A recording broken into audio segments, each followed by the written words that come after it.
Liệu bạn có từng lo lắng khi bắt đầu công việc Yakun Lady? Có ạ. Có bạn ạ. Chị có.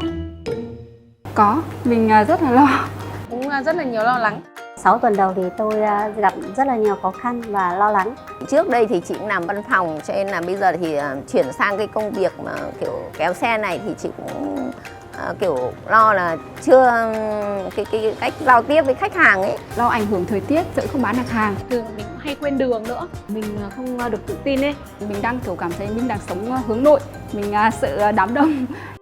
Như nhiều công việc khác lúc bắt đầu, các Yakun Lady từng bỡ ngỡ và lo lắng. Vậy, điều gì đã giúp họ tự tin bước tiếp?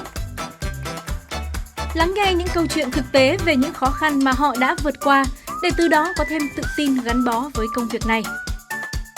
Cùng đón xem Yakun Lady chặng khởi đầu.